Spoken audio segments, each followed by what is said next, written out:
আসসালামু আলাইকুম। কেমন আছেন আপনারা সবাই? আমিও ভালো আছি।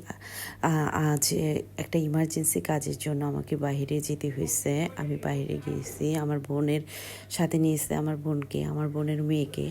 তো ইমার্জেন্সি কাজটা শেষ করে আসার টাইমে বোনের মেয়ে বলতেছে, "আ মনি চলো তোমাকে নিয়ে আমি আজকে সারাদিন ঘুরবো।" তো আমি বললাম, "ঠিক আছে চলো, আমিও তোমাকে নিয়ে ঘুরবো।"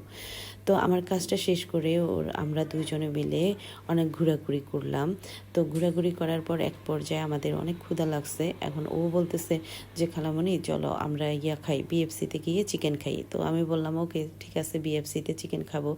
তো ওদিন বিএফসিতে চিকেন খেতে আমরা গেলাম। সবাই মিলে একসাথে বসে চিকেন খেলাম। আ তো চিকেন খাওয়ার পরে ও আমাকে বলল, "তুমি তো আমাকে চিকেন খাওয়াইছো, এখন আমি তোমাকে একটা জিনিস খাওয়াবো।" তো আমি বললাম, "তুই আমাকে কি খাওয়াবি?" তো বলতেছে যে, "তোমাকে আমি অফেলো খাওয়াবো।" তো আমার অফেলোটা হচ্ছে পছন্দেরই খাবার, অনেক মজাদার, অনেক টেস্টি খাবার।